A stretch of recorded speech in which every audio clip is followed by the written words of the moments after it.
A Noite Oficial dos OVNIs no Brasil, um arquivo da Rádio Meia-Noite FM. Inscreva-se e deixe o seu like. No dia 19 de maio de 1986, o controlador de tráfego aéreo, Sargento Sérgio Mota da Silva, gerenciava a decolagem do voo 703 da extinta empresa aérea Rio Sul, partindo do aeroporto de São José dos Campos com destino ao Rio de Janeiro, quando avistou uma estranha luz similar a um farol parada no céu. Ele a descreveu da seguinte forma: "Tem alguma coisa aqui no setor noroeste de São José. Um farolzinho, pô, mas...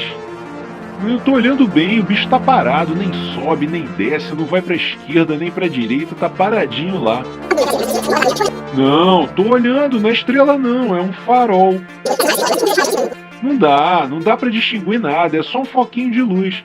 Esquisitinho, tá alto, agora sumiu na bruma." Algum tempo depois, o objeto reapareceria com um brilho mais intenso e cintilante. Sérgio pegou um binóculo para tentar ver o objeto. Identificou apenas luzes multicoloridas.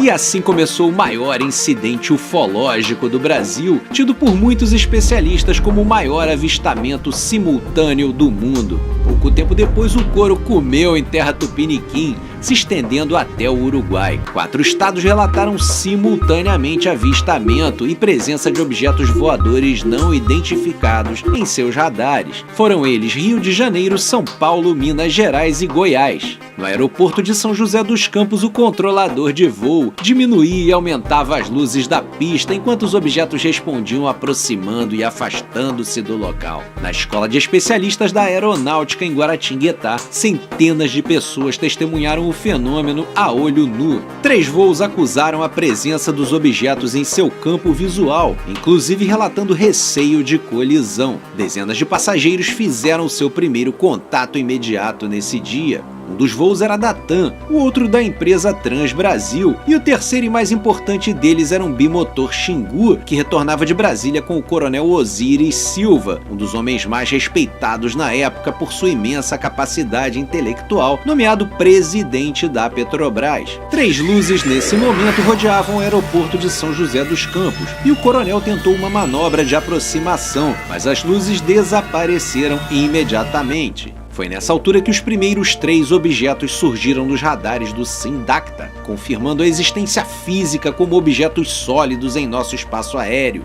2 caças da FAB partiram da base aérea de Santa Cruz, no Rio de Janeiro, e um terceiro partiu de Anápolis na tentativa de aproximação e possível interceptação do objeto, uma vez que estavam municiados. Tempos depois partiram mais 2 caças de Anápolis, totalizando 5 aeronaves militares caçando OVNIs entre os estados de São Paulo, Goiás, Minas e Rio de Janeiro. Foi um verdadeiro baile dos alienígenas, que se deixavam aproximar e depois sumiam, faziam manobras radicais com curva de 90 graus e por diversas vezes se posicionavam atrás dos caças, como se fizessem uma escolta para os militares. As luzes acendiam e apagavam e por diversas vezes eles sumiam e reapareciam como se tudo não passasse de simples diversão. Para estressar e piorar ainda mais a situação, sobrevoaram diversos pontos estratégicos da defesa aérea brasileira, como a Academia da Força Aérea, o Centro Técnico Aeroespacial e o Instituto Nacional de Pesquisas Espaciais.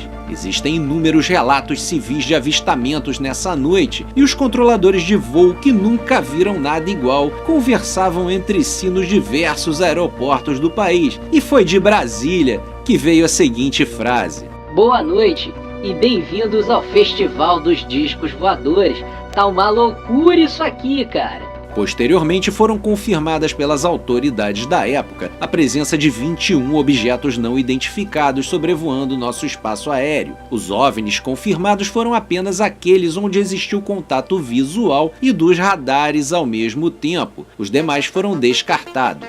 No dia 23 de maio de 1986, às 16h30, o então ministro da Aeronáutica, o brigadeiro Otávio Júlio Moreira Lima, convocou uma coletiva para comunicar à imprensa que 5 caças da FAB perseguiram 21 UFOs. O incidente também foi visto pelos satélites da NASA, que enviaram ao Brasil o ufólogo americano James J. Hurtak para estudar o caso. Todo o material sobre a noite oficial dos OVNIs no Brasil, nome dado ao estranho incidente ufológico, está disponível no Arquivo Nacional. Vale comentar que a maioria das pessoas por aqui não deu a mínima para o fato. Muita gente acreditava ser uma tentativa militar de retomar o poder utilizando-se da defesa nacional, o que deu um certo descrédito às informações, ficando o interesse restrito apenas aos estudiosos sobre o assunto.